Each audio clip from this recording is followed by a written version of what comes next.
All right, we're live. First day of February. Welcome to Monday Takeaway here on BigEastCoastBias.com. My name is Chris Novak. Joined alongside me, as always, is Rob O'Neill. We're 1 month away from March, which is always a fun time in the realm of college basketball. A lot of things are going to be heating up in the next 6 weeks or so. So be prepared, buckle up, and get ready because it's only going to be a little more fun, a little more exciting from here. As evident by the fact that last week was featured quite a few exciting games we're going to discuss on today's show, as well as Player of the Week and Freshman of the Week reactions.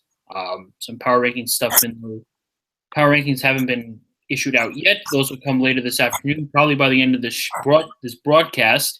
Yep. As well as poll reactions, as we so often do, and previewing the week that lies ahead, which is big for a few teams in particular. So for starters here, let's dive right into Player and Freshman of the Week. To no surprise, Henry Ellenson was the Freshman of the Week. After dropping 32 points against Butler, he was all over the place a little bit against Stetson. The shooting percentage was down there, but still performed better than most of the pack around him. It's the fifth time that he's won the award this season. And perhaps a little surprisingly, Seton Hall's Isaiah Whitehead took home Big East Player of the Week honors after helping lead the Pirates to a 2-0 week over Creighton as well as St. John's. Scored 22 in that game against Creighton on the road. It was a good performance for Seton Hall, but I guess I'm a little surprised that Henry Ellenson didn't take home Player of the Week honors, especially after that 32-point performance against Butler on Saturday. Yeah, I thought he was going to sweep.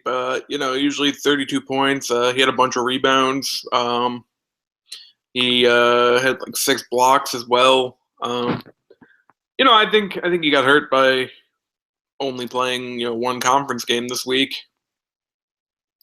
Yeah, I could see that. It's just it is a little intriguing. That's obviously not to take away anything from Whitehead. He's a great player. Did well in those 2 victories. It's just 32, 10, and 6, with the 6 being blocks.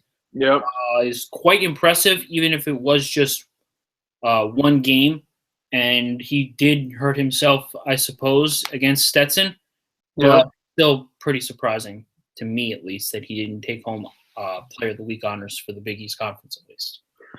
Yeah, this might be a week where the Big East Coast Bias Player of the Week and the Big East Player of the Week differ a little bit. I mean, at least I know who I voted for, and it wasn't Whitehead. Yeah, I didn't vote for Whitehead either. I was a little I think the voting might very much differentiate from how things played out for the conference itself, looking at the responses so far. Yeah.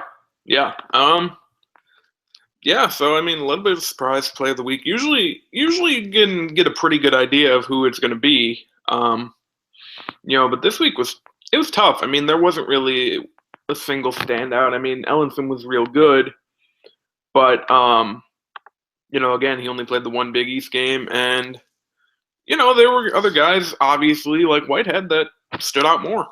Yep. Ben Till and Chris Dunn also performed well in Providence's 1-1 week. Villanova didn't only play one game. It was on Sunday. It was a little bit of an ugly one, so not too surprising that no one from the Wildcats earned honors this week. Yeah. Also, I don't know if there's much doubt that Henry Ellenson's going to be Freshman of the Year at this point. Yeah, it's pretty much it's becoming a runaway at this point. He's not going to be National Freshman of the Year. No, of course not. But I mean, Evan Sumner gave him chase for a little bit, but Sumner is taking a bit of a step back. Has not found his group yet after getting. Well, he did for a little bit, but he's not doing the things he was doing before his terrible injury against Villanova on New Year's Eve. Jalen Brunson win one of these yet? I think Jalen Brunson's only won one of them. I need to see. I feel like Jalen Brunson, though, next year, with Ryan Arcidiacono gone, and you have more of a defined role between Brunson and Hart, and you have Amari Spellman coming in. I feel like Brunson's gonna, be better. He's not having a bad year. No, he's just been their third best guard. Yeah, exactly. But again, next year it gets more defined. I think he won one. I want to say he won one. I'm gonna check right now. I definitely want to say he won maybe it was a few weeks ago, Yeah. but I'm pretty sure he's only taken home one. But that's. I mean, we were obviously expecting maybe a little bit more from him, but he's still got a little bit to go.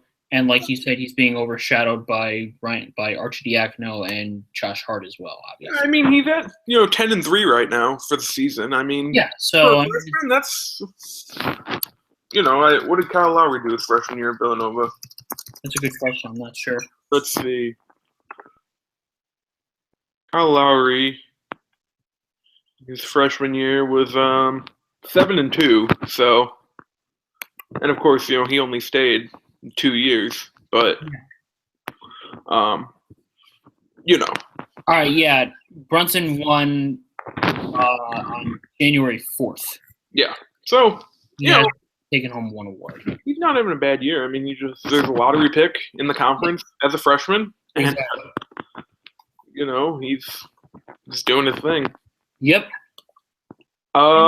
He's pretty much Marquette's main, like scorer and rebounder and whatnot. I mean, Fisher's obviously doing good down low, but no one has quite the offensive game that Ellington has. While, Brunson plays on a team and in a lineup with Hart, Archidiakono, Chefu, and Chris Jenkins as well. A bunch of guys who can score. It's not. It's tough for him to really stand out right now. Yeah. He'll get his licks next year probably, but yeah, exactly. Let's see. Do we want to jump to our power rankings real quick? I mean, sure. All right. You want to start or? Yeah. Hold on a second. Let me get to my. I mean, I have the thing open. I can start. Yeah, you can start with your ballot then. All right. Well, a little spoiler here. Villanova is going to still be number one, and I'm the only person on the site who didn't have them number one. Really, it's no disrespect to them, but I mean, they beat a St. John's team who isn't very good. Xavier beat a top 10 team on the road, and really a DePaul team who does play tough sometimes, and they did play Xavier tough for a little bit. And, I think we could have co-number ones, but I was actually surprised I was the only person to have Xavier number one. Like I said, Villanova 2, Providence 3. I had Seton Hall hopping up to 4. Georgetown 5. Marquette up to 6. Creighton to 7. Butler all the way down to 8. And that's relatively similar across the board that you'll see when these get released. And then 9 and 10 are still DePaul and St. John's. I think people probably are weighing head-to-head a little heavy on Villanova and Xavier. That may change once February rolls around. Yeah. I should say later this month when Villanova faces Xavier in Cincinnati. I think most of it probably just has to do with them getting back in a groove. I know for a while there was split amongst the voters between who was it Villanova or was it Xavier. I think that people just saw, they beat them on their home floor, and they've so far rarely been tested, except for the game against Providence last Sunday, and then this past Sunday they had an ugly game against St. John's. Surprised I am a little bit that a lot of people take that into account and think, they struggled with St. John's football teams, and while they did put them away, that first half still happened. So see Xavier, who was in a back and forth tussle with Providence, and then beat down DePaul later that week. Yeah, and we vote their number one. So that's surprising. I have Villanova 1, Xavier 2, Providence 3. No real surprises there. I had Creighton number 4. Maybe a little surprising. I had Seton Hall 5th. They're split. I can't really measure the two right now. No, beat Creighton. And Creighton beat Seton Hall. Well, yeah, but season. I mean, it happens. I'm certainly not the only one who no voted as such. No. Anyways, so yeah, Seton Hall 5th, Georgetown 6th, Marquette 7th, and then my 8, 9, 10, Butler, DePaul, St. John's. There was a time, and I don't know if it was last week, but as of a couple weeks ago, Butler was number 2. Yeah, Bulldogs are kind of slipping. We've said that they, it's not ideal to lose games, and they're still okay. Well, they're starting to really test that theory. Yeah, they really are. They have a big game against Georgetown tomorrow night at home. Perhaps luckily for them, they can, if they get a win over Georgetown, that will certainly improve their stock, which has been falling lately. Yeah. That's probably the biggest game of their season to this point. Yep, we got an AP top 25. Oh joy! Oh, seriously? What? Why does Xavier not get in the top 5? Why are you so surprised? Because they beat a top 10 team on the road. That doesn't. With the teams that are in front of them, that doesn't seem to matter, and it probably shouldn't. Iowa lost. And then they won. Yeah, but anyway, Oklahoma's won. Not surprisingly so, even though they did lose earlier in the week. That's still not surprising. North Carolina's 2. Villanova's up to 3. First place. I don't think Oklahoma lost earlier in the week. I think that was. No, they didn't. They almost lost to LSU. That's right. That was Kansas who lost in the beginning of the week, right? Yeah. That's right. Okay, got my Big 12 teams mixed up. North Carolina's number 2. Unsurprisingly so. 3. Maryland hopped up to 4 from 8. I mean, they got a big win. Yeah. Their first of the year, but yeah. I mean, yeah, probably, but I mean, when you face Iowa and you beat them at home, I mean, you beat them pretty handily at that. They won by about 6. Iowa fell to business. That's a big win. Iowa fell to 5. Xavier is at 6. I think you could switch those two. I don't know. I think Iowa and Xavier are pretty dead even today. Kansas is 7. Texas A&M only fell to 8 somehow. I guess they did pick up a big win. Yeah, I mean A&M. Who did A&M lose to earlier this week? They lost to. I think they lost at Arkansas and they won against Iowa State. So that's not. Bud Walton's a really, really, really tough place to play. Yeah. And road losses. Yeah, I mean Arkansas is probably not going to be a tournament team, but road losses are not really that. They're not that major. Virginia hopped up after beating down Louisville. Not surprising. And that weird game against Wake at the head. Yeah. Let's see. Providence only fell 1 spot. That's fine. Yeah. That's good. They did not weigh that heavily. That's a good thing. SMU is 12. Iowa State is up to 13. West Virginia falling from 9 to 14 for losing. Was that at Florida? Or was that at West Virginia? Let me see. That game was in Gainesville. I don't like them falling 5 spots for that. I know they got beat pretty bad, but I don't like them falling 5 spots for that. Yeah, I don't know, because I mean, it's not really like it was something that was prearranged, so it's not like West Virginia tested themselves. They decided to play Florida on the road, but it was a pre-set-up matchup. Yeah. I get it, and they, like you said, they got beat down. That game. The SEC Big 12 Challenge. We can get into it a little later about how I would like to see the Gavitt games mid-season one year. Yeah, it would be nice. Oregon jumping up from 23 to 16. Unsurprisingly, Oregon's stock is so. They swept the Arizona trip. Arizona had 49 straight home wins. Oregon went in and beat them. Then they fended off a pesky Sun Devils team yesterday. Yeah, and they wound up winning by a pretty big margin, if I recall correctly. And we'll get back to Oregon when we start talking brackets. Little tease for you there. Yeah. They wound up winning by 17 in Tempe. So Miami fell because they lost to someone, I think. They had a terrible loss to then 1-7 in ACC NC State. Yeah, you shouldn't lose to NC State. They had a horrible loss. Yeah. Which, yeah, that's not good. Louisville falls Purdue actually hopped up 3 spots after beating. It's so hard to keep track of all these. It really is. Purdue beat. Who did Purdue beat? Really hopped up 3 spots for beating Minnesota and Nebraska. That's. I mean, that probably had to do with other teams' movement, I guess. That's weird. Louisville hops up or drops down 3 spots after getting killed by Virginia. Yeah, I'm surprised they didn't fall a little further. Kentucky stays stagnant. That's fair.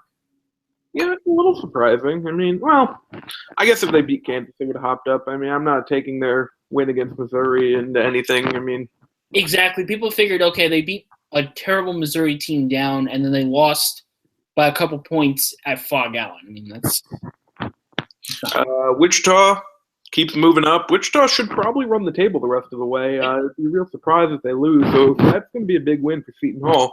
It is. And also, additionally, I see a big win for Xavier here. 3 spots down. Dayton now in the top 25 again.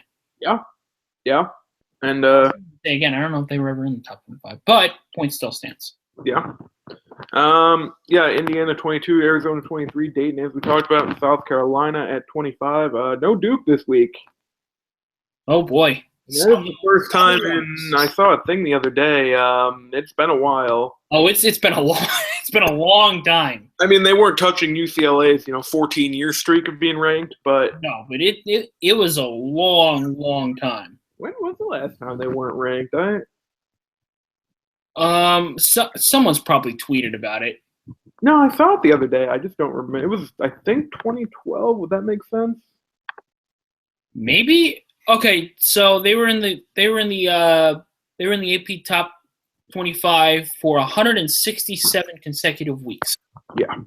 So how many weeks are there in a year? We can kind of figure this out. Well, I mean, it's just the season, so they're. Oh yeah. So there are 19 weeks technically.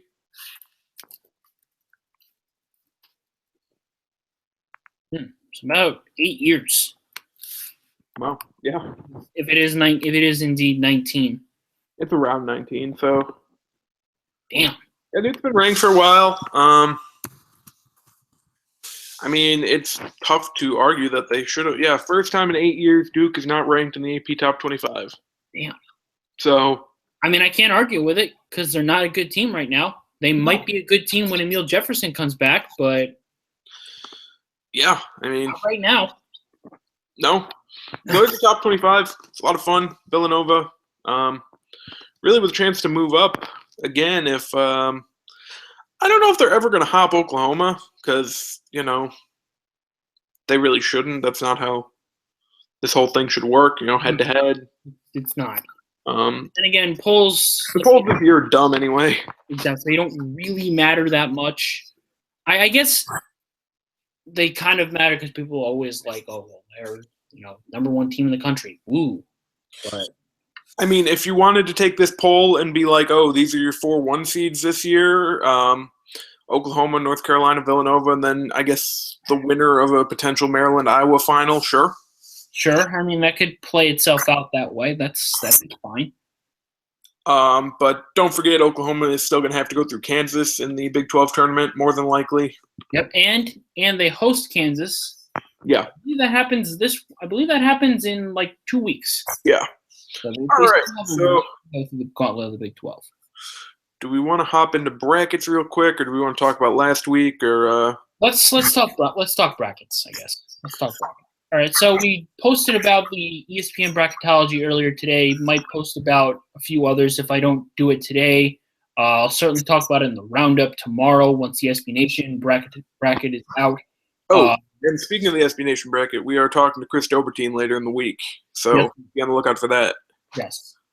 The ESPN bracketology has 4 Big East teams in.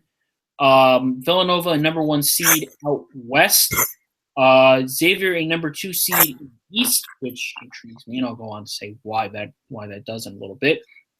Providence, a 4 seed out down in the south. And Seton Hall in a playing game in Dayton against California, also in the South region. And Butler is the first team out of the first four out, and Georgetown is the first team in the next four out. The other teams out in the Big East Conference on the outside looking well, but those two in particular are the ones who are kind of neck and neck here. Butler have been trending down. Obviously, those folks over there figured that their performance this past week was not enough to get them in discussion, and Georgetown is trending upwards, though they have been stunted by that loss to Providence. Mm-hmm. So let's dive right in. You can start by giving your pick. I mean, I find it hard to believe that Villanova will get sent west if they're one seed, but it pretty much means they're the fourth one seed, which I can't argue with, I guess. It's kind of crazy how it's worked out where you're going to have one seeds probably playing first weekend, and you're going to have Oklahoma playing in Oklahoma City. You're probably going to have at least a strong case for North Carolina to be playing in Raleigh. You're going to have a damn near a lock. Strong case for Iowa to be playing in Des Moines. Strong case for Villanova to be playing in Brooklyn. And then you even go the twos. Strong case for Virginia to be in Raleigh. Strong case for Xavier to be in St. Louis. That one's probably near a lock. Strong case for Kansas to be in Des Moines or St. Louis. I mean, the sites are actually really working out nicely this year. Yeah, they are.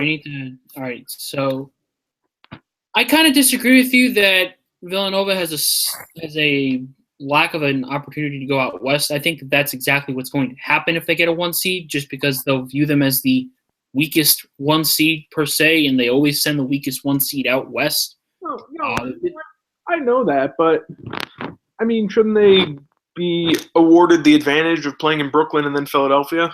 Well, no. I mean, they'll probably be playing in Brooklyn, but it's a matter of, okay, do you choose between North Carolina or Villanova? They're probably going to give North Carolina that there because they still have to give Oklahoma the South because there's no regional that's in the deep in like Texas or whatever. The Final Four's in Texas, but there's no if the South was like in the Florida area or in Atlanta or something like that, then they probably give North Carolina the South, and they would probably give Oklahoma the West or the Midwest, and they probably give Villanova the East then. Sure. Yeah. Okay. But considering that the locations are Philadelphia, Anaheim, Louisville, and Chicago, it gets a little dicey because you have a strong eastern area, but it's in the Northeast. You have nowhere in the Deep South to give any ACC team an advantage. The ACC has to probably go up to Philadelphia, and you have two that are basically in the same area with Chicago and Louisville. I mean, they're not that separated that far. It's not like Louisville, Kentucky is all the way down in like near Alabama. You could put Oklahoma west though, and then have Duke play in Louisville or North Carolina play in Louisville, and then Villanova in Pennsylvania. I mean, yeah, you could. I mean, it's pretty much going to Chicago is probably going to be Iowa or maybe Kansas if they hop. They put Kansas in probably Chicago instead of Louisville. I mean, I personally think that Xavier's earned enough advantage to go in the Midwest region. I have no idea why they are in the East region.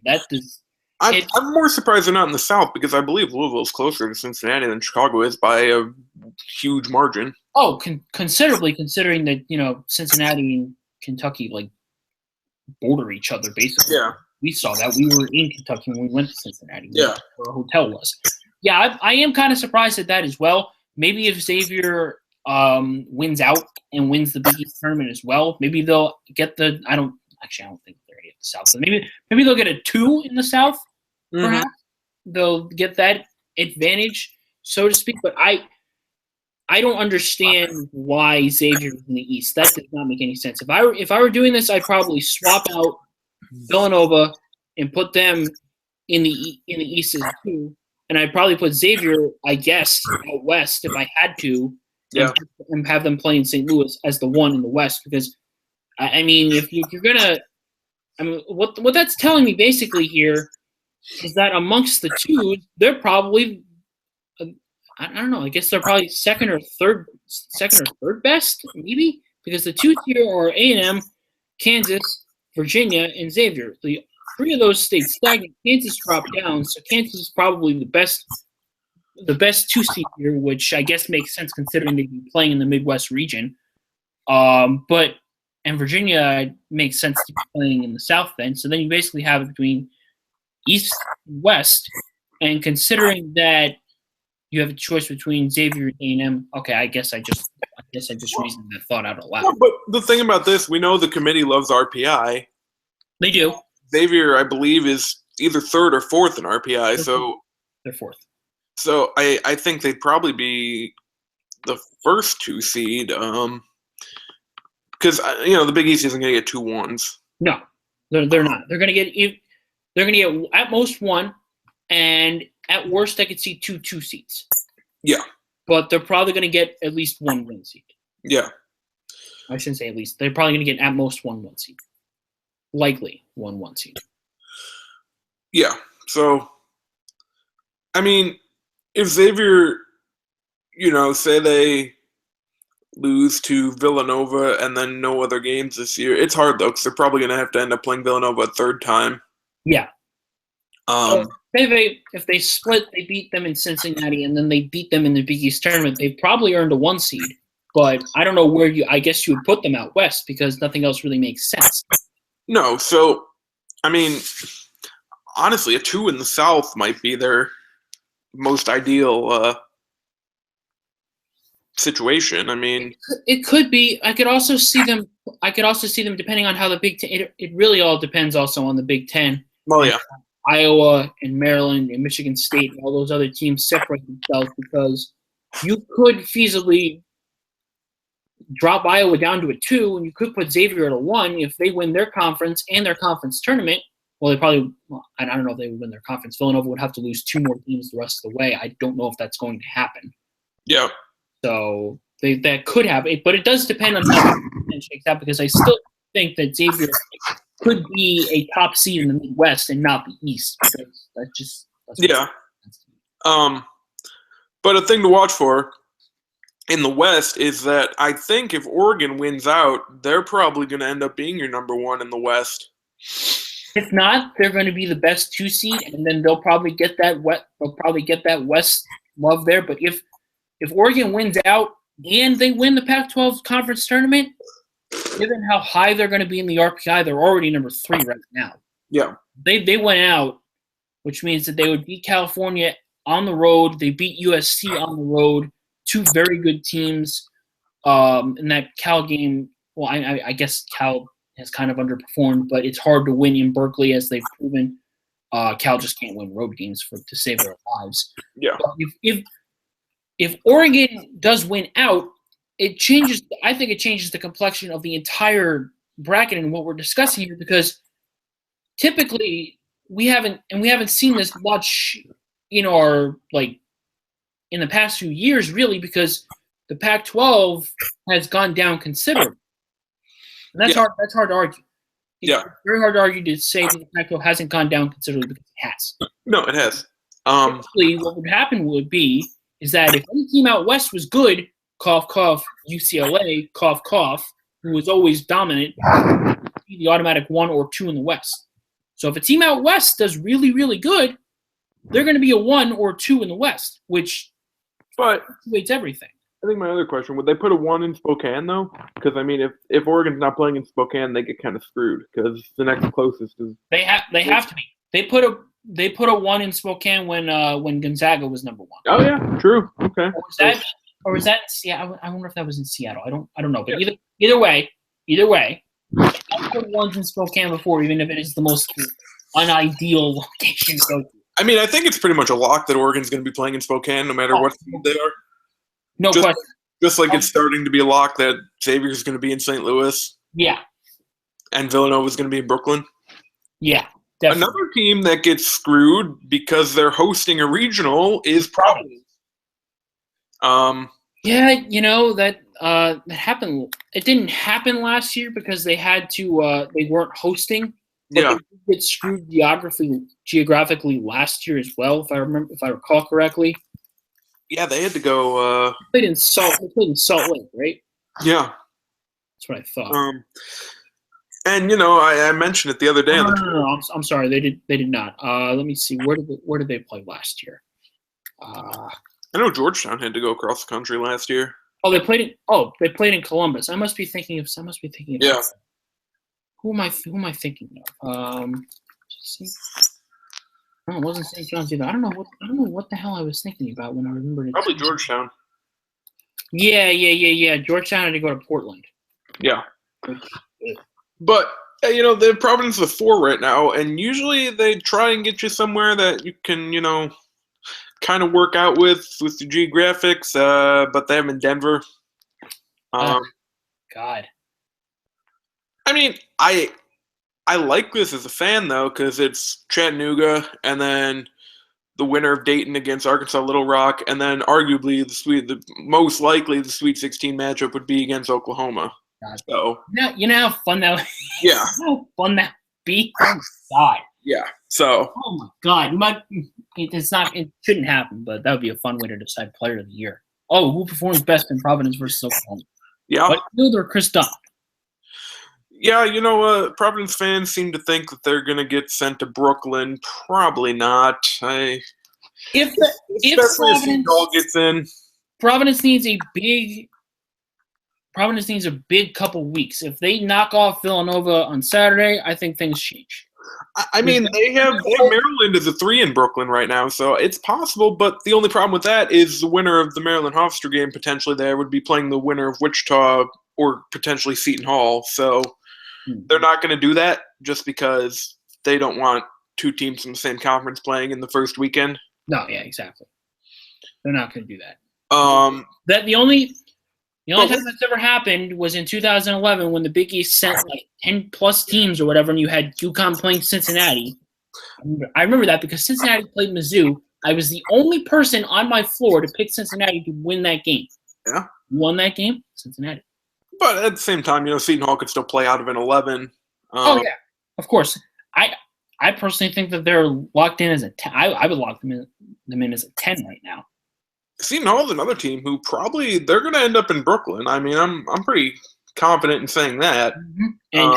And maybe unjustifiably so because they were a lower seed. But yeah, but sometimes it just works out too nicely that you. Well, it does. Wichita Seton Hall again after their instant classic December would be fun. Mm-hmm. I don't know if Fred Van Vliet was super healthy back then. No, coming right back, but now he is. So him at full strength against Seton Hall. Just real quick, looking at the bracket as is, Villanova would face UNC Asheville. Didn't they face UNC Asheville already this year? Georgetown faced UNC Asheville. Oh yeah. I kind of like this draw for Villanova. I don't hate it. I don't hate it at all. I think South Carolina would be interesting. But I think that they could make the second weekend. From there, it's a little tricky. From there, you got a lot of good teams, potentially. I mean, yeah, that's a loaded field out west. If that's the thing, that would be your chalk region. I don't know, man. Monmouth. For A&M. Monmouth's kind of falling off a little bit, though. I guess, yeah. If I wanted a 12-5 just based on this current bracket, it would be San Diego State over Baylor. I guess. I could see UALR over Dayton, but maybe that's just I don't know. Maybe I'm just selling them short. But San Diego State over Baylor would probably happen, and then maybe they would even beat the winner of Purdue South Dakota State. Maybe. Yeah. Hey, yeah. Lucky Oregon probably doesn't have to meet Wisconsin. Yeah. No, they got that. Try and make a run. They can probably finally try to make a run here. Oh God, I didn't see Pittsburgh plays UConn. There's an old Big East matchup right there. Oh yeah. Ugh, Jesus. But yeah, just based on this, and that's just ESPN's. I mean, CBS just came out as well. I want to talk about that. I know we've been talking about brackets for quite some time here on this show, which isn't a bad thing. I mean, it's near March. People like brackets.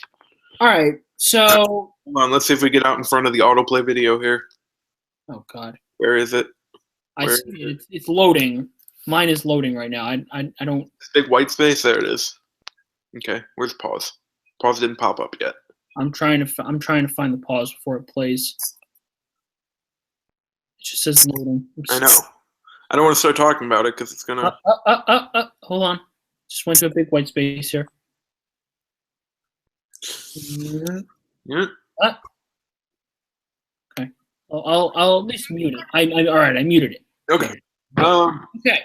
So just real quick, in the beginning here, Jerry Palm has Butler playing in Dayton to open the tournament, which really not bad for Butler. I mean, you get some fans out there. Yeah, I mean that wouldn't be the worst thing in the world. It's not Dayton playing in Dayton like last year, which was such a joke on another note. I would just like to say that. Yeah. Jerry Palm, big Xavier fan. Jerry Palm has been on Xavier for quite some time, and I agree with him that they could be a one in the Midwest. That makes geographical sense and logical sense as well. So, yeah. And looking at their draw, I love it. I love their draw. I love them playing either Notre Dame or Washington. They could probably win those two games. And hell, I like them against Purdue or Valpo or Miami or Stony Brook. Yeah, I think with this draw, Xavier makes Final Four. I mean, Kansas doesn't scare me. You know how I feel about Maryland. Miami's got a couple guys, but I mean, yeah, I love Virginia's. Not Virginia. I love Xavier's draw in the Midwest in the CBS Sports Bracketology. We could get a Xavier Cincinnati Elite Eight too. Oh boy, it's very unlikely, but it is. But you never know. Anyways, Villanova. Oh my God! Do you see where he has Providence? You want to talk about undesirable locations? Let's see. Was he in Spokane? Yes. Yeah, that'd be annoying. In Spokane against Hofstra. Hofstra, a dangerous team as well. Yep. And playing the winner of Dayton Little Rock, which also is Jerry Palm's. I mean, not Jerry Palm, Joe Lenardi's. So some. Yep. Shared beliefs there. Yeah, that's a tough draw for Providence right there. I know he has Seton Hall somewhere. He had him. Did he take him out? He had him like safely. Oh no, he has him as an 8 against Indiana. Oh well, he has a lot of confidence in Seton Hall then. And then playing Carolina. I think it would take a real almost perfect game from Seton Hall to beat Carolina, but God, yeah, it really would. But I think it could. The benefits of playing Indiana are that Indiana's a very good 3-point shooting team. Seton Hall is a very good perimeter defending team. Yeah. So anyway, he's got Villanova in Brooklyn playing the winner of Pittsburgh, Florida. Villanova Pitt. Yeah. Right off Big East flashbacks. I don't like Villanova's draw. Oh, I don't like their draw at all. No, Really, I do not like this draw at all for them.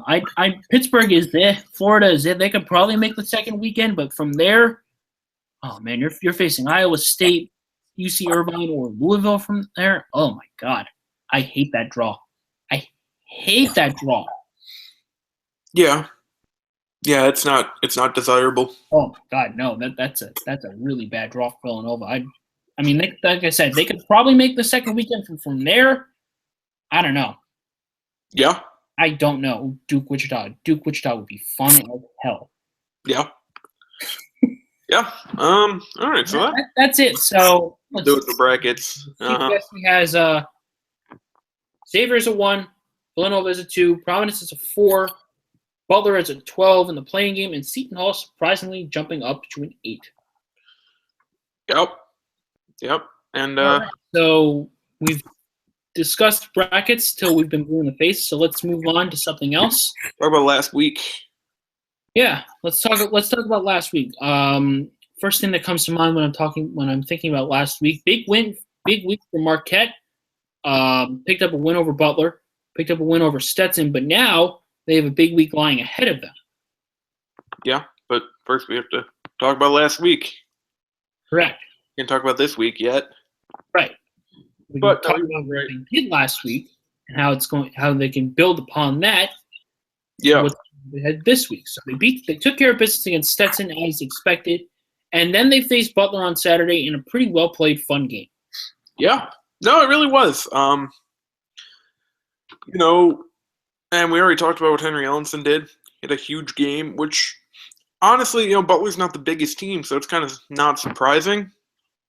But Ellenson also, a lot of what people don't realize, 14 of 16 from the free throw line on Saturday. And he also made a couple threes, which he does usually. I was going to say, he I guess against a small Butler team wasn't surprising, but he showed off his range. He was pretty versatile, took a lot of jumpers, took a few three-pointers. Like you said, was attacking and getting to the free throw line a lot. That was probably Ellenson's best game so far. Butler also had a chance tied at the end, and Kellen Dunham 3 somehow didn't go in. That was some hard luck right there, and that's the story of Butler's season. So. Yeah, Marquette saved their season for now, at least. They still have some work to do, but it moved them up from 120 in Ken Palm to 113. Yeah, so it's not a huge jump, but boy, Marquette could have really benefited if LSU could have finished the job the other day. Yeah, they could have benefited from that. That win over them on a neutral floor would have looked pretty good. But them's the breaks, I guess. Yeah. Anyway, just getting back to Tuesday, because that was probably the most fun day last week. So Creighton and Georgetown played. They did. That was that was a mess. Sometimes you look at these, win probability charts, and you look at the Creighton Georgetown one, and it was pretty much all the way up into Creighton's favor in the last 2 minutes, and then it just plummeted down. They fell apart. That's about the best phrase that I can describe that situation as. That was unprecedented.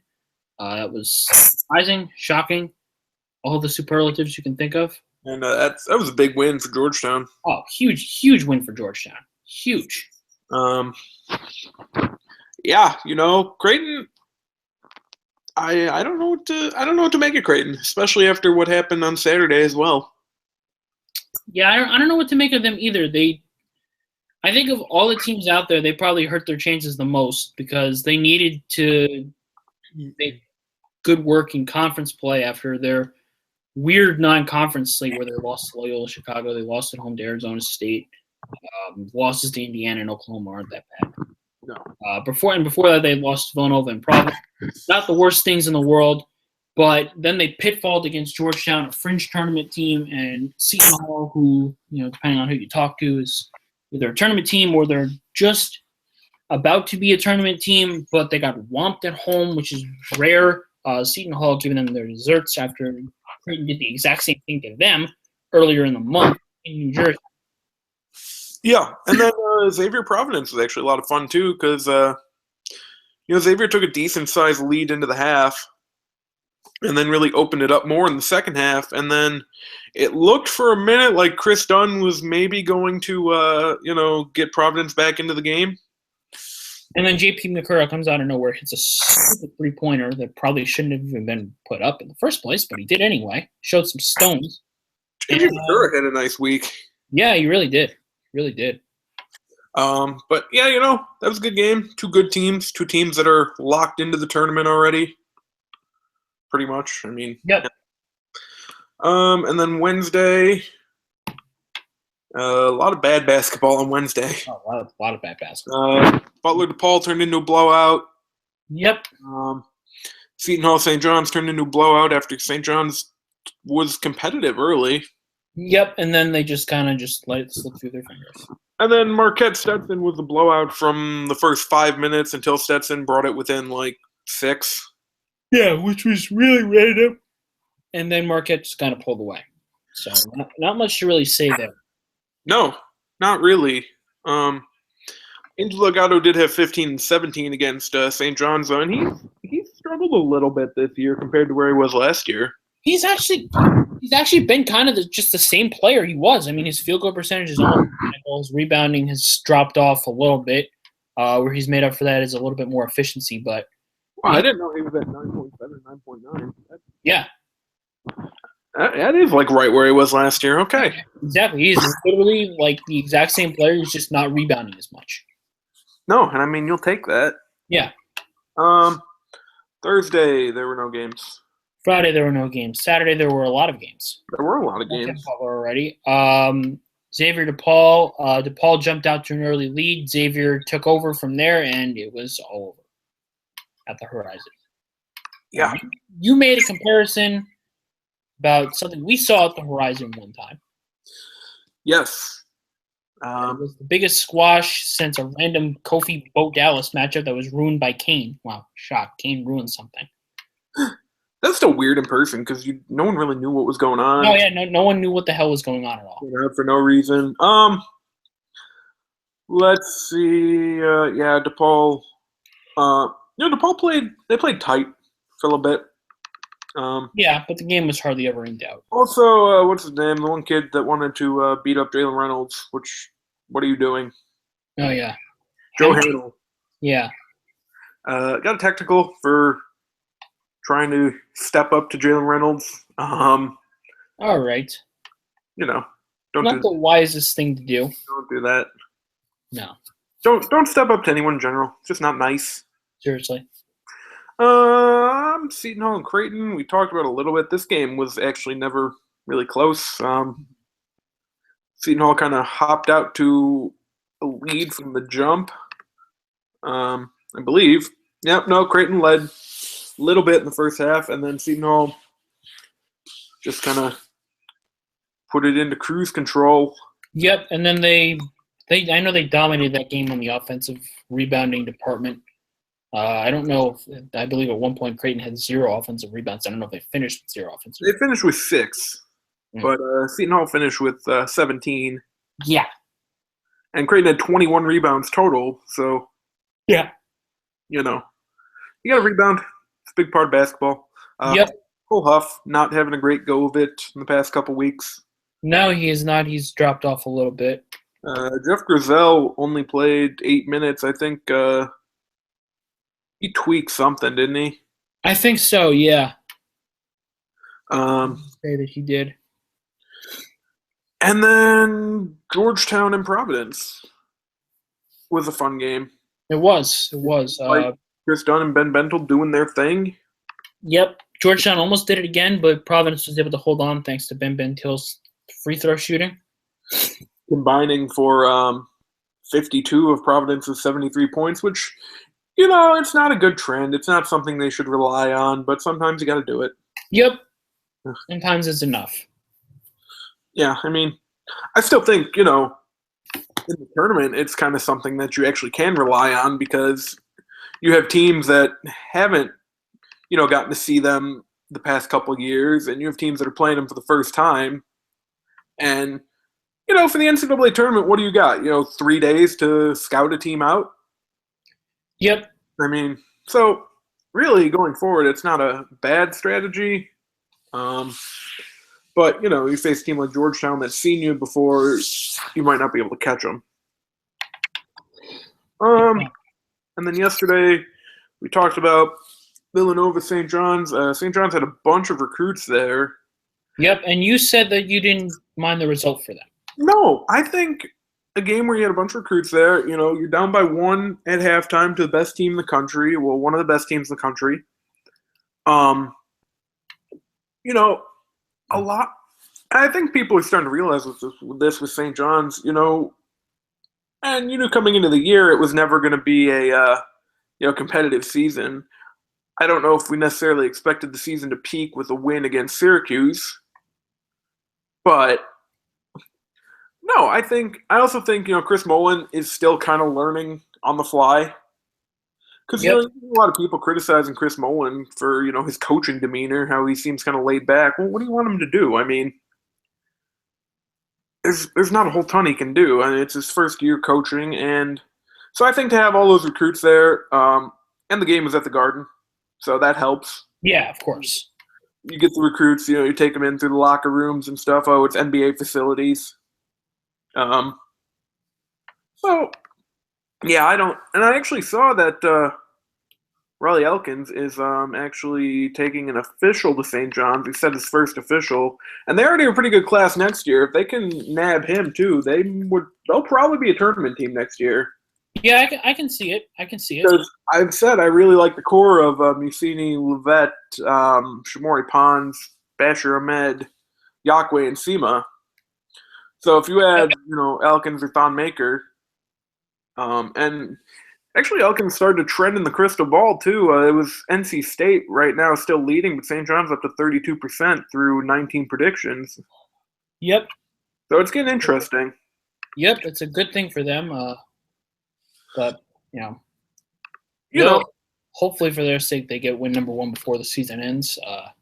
Otherwise,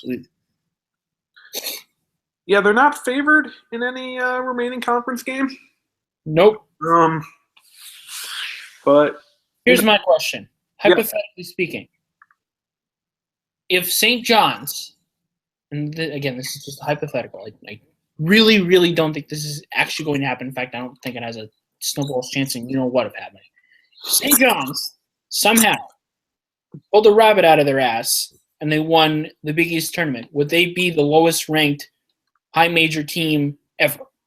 Georgia was a 14 seed back in 2008. Do you think they would be lower than that? Yeah, I mean, unless Rutgers does the same thing in the Big Ten.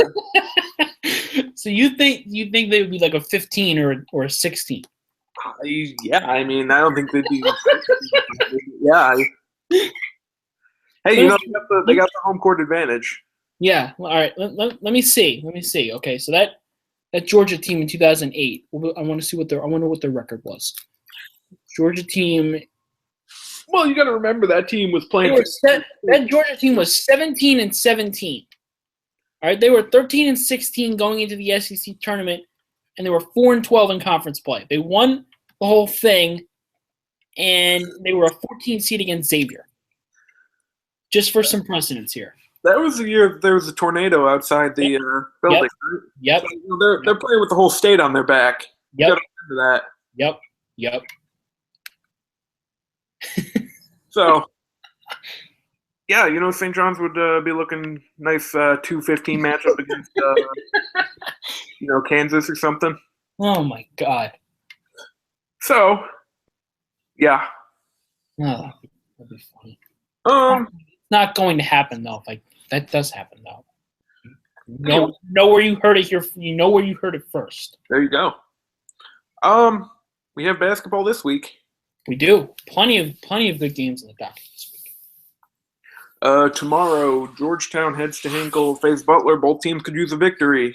Oh yeah, that's a big game for both teams. Butler especially, they're clinging on to their tournament lives for the most part. If they get a win against Georgetown, it could also set the Hoyas back a bit of a ways. That game will be on Fox Sports 1, called by the great Gus Johnson and Bill Raftery. Dream Team's back. Yeah, and David Woods said that he thinks if Butler pulls 6-3 out in the back half to go 500 in Big East play, that they'll still be fine. All right, that's a solid prediction. What would that put them at? 21-10. Yeah, you could use a Big East tournament win that way, but they still do have a really good non-conference. Yeah. So I mean, I could see it. They got to start winning games though. Also tomorrow night, Providence heads to Rosemont to face DePaul. Yep. That'll be a good game. Yeah, it'll be solid. Interested in seeing the matchup between Billy Garrett Jr. and Chris Dunn. Yep. Yep. And Ben Bentil against a pretty decent sized set of bigs that DePaul trots out. Yeah. Wonder how he'll do against those big bodies. I believe Justin Kutcher and Stephen Bardo are calling that game. Yeah, that would make sense because Stephen Bardo is, I believe he lives in the Chicago area because he does a lot of Big Ten Network games and the Chicago Sky games actually too. Yeah, that's the team doing the call for that game. And then Wednesday night, St. John's heads to Cincinnati to play Xavier. It's not easy to win in that building. It's not.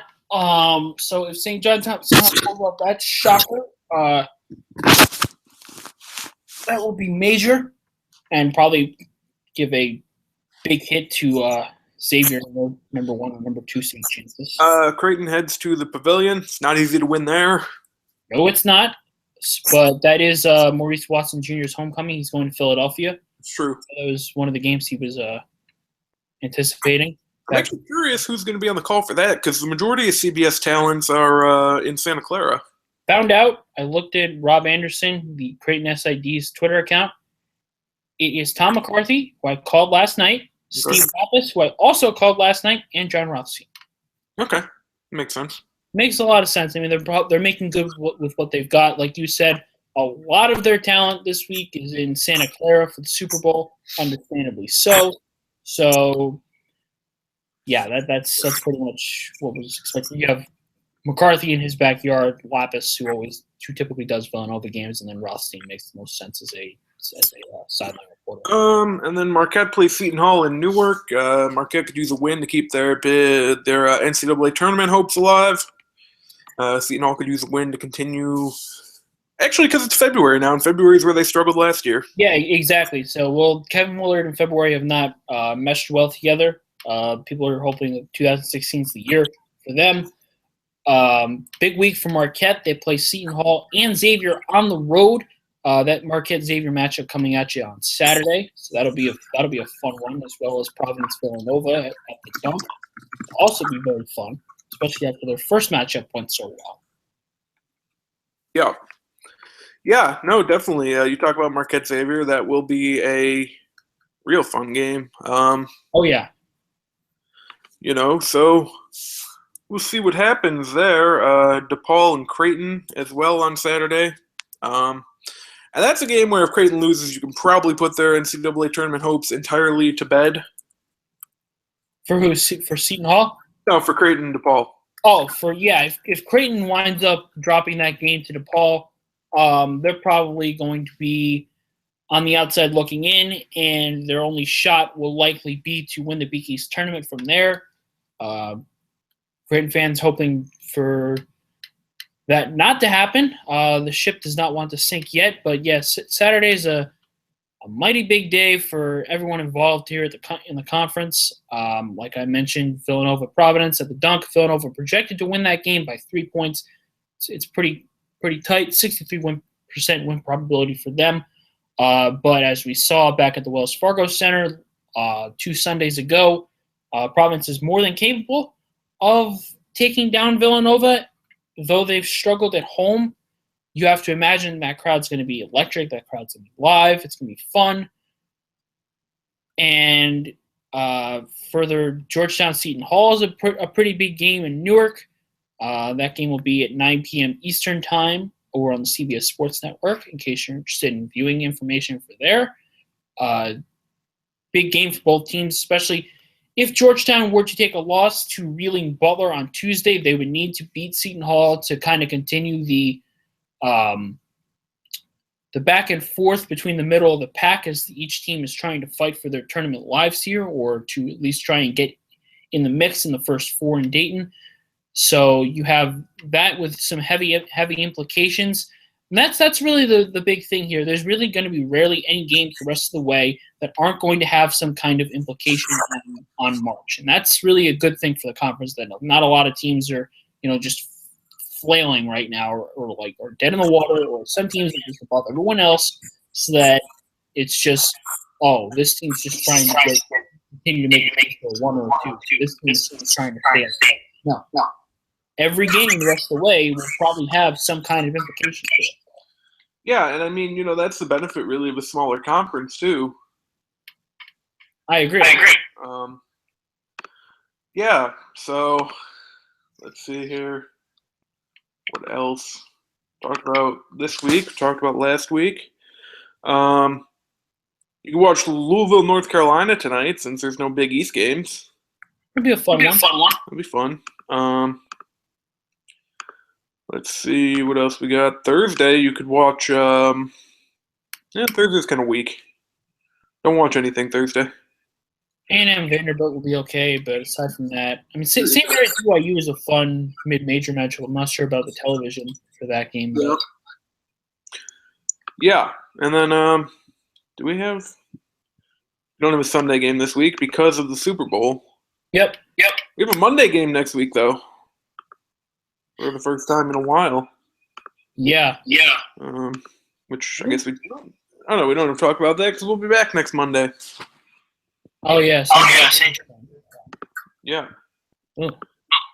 Yeah, Georgetown's giving away sweater game T-shirts for that. Yes. That's fantastic promotion. Let's see. I believe we have questions. Yeah, we do. Let's get to those then. Butler, as of right now, in or out? I would still say in. Very, very narrowly in. In, barely. Probably How playing. many? Oh, yeah, no. Probably playing a playing game. Yeah. How many Big East teams make the tournament? I still think they're going to get 5 in. I think 5 is a good number. Texas players best scenario, outside chances. Yeah. Players that need to raise their level of play for the second half. I think Phil Booth is definitely one. Yeah, that was the one I was going to say. He struggled this year. And if you're on, his team's going to make the NCAA tournament, but you still don't want him to keep struggling. I think Kellen Dunham is probably another one. He's gone through a couple shooting slumps. He needs to not have those happen. Mm-hmm. That's all I can think of off the top of my head. Ryan Fazekas maybe, but he's kind of still making his way back. He had a pretty decent game against Georgetown. But, also Providence doesn't need him to be playing at, a super high level. He's kind of more of a guy that you can kind of get open threes to. Yeah, exactly. I pretty much agree with that. What he made, so. Yeah. What else we got here? Which Big East team is most equipped to make a deep NCAA tournament run? Well, I'm probably going to have to go with Xavier. I just think they're so deep, and they got so many guys that can just wear you down. They're a great rebounding team. So I'm going to go with Xavier. Absolutely. Size, scoring, balance, everything you want. And a great coach. Yeah. They get rebounds while limiting other teams' rebounds. And like you said, Edmund Sumner is probably still, coming back from injury too, so this isn't even really a full deck for Xavier. I know someone the other day, I forgot who it was, tweaked something in their leg with Xavier. Who was that? I think it was James Paul. Yeah. I haven't heard any more about it. I'm Assuming he'll be okay. Mike there. Yeah. No, there's been no more about it, so I think he's fine. Yeah, it should be. Hopefully, well, I believe Max said that they were hoping that he would be back on Wednesday. So yeah, and then again, there's been nothing about it today or yesterday. So yeah, you just have to hope that no news means good news. Yeah. That'll do it for questions. So that'll probably do it for the show, really, because we've talked about pretty much everything that we could. Yeah. All right. So we do have some mid-season award predictions coming tomorrow. Yes. Hopefully tomorrow. The voting process has gone on. We are hoping to bring you some mock awards tomorrow. Voting is ending tonight amongst our staffers. Be sure to get them all to vote. Hopefully, if they aren't up by tomorrow afternoon, tomorrow morning, I should say, they'll definitely be up by tomorrow afternoon. Tomorrow. Before the games tomorrow. Yeah. That's the main aim, to get them done before the games tomorrow. So be on the lookout for that. some good content coming your way as well as far as feature stories. And really, that's just going to be the method here, as it always is. So stay tuned to Big East Coast Bias for anything Big East related. Thanks for joining us today on Monday Takeaway. For Rob, I'm Chris. Have a good day.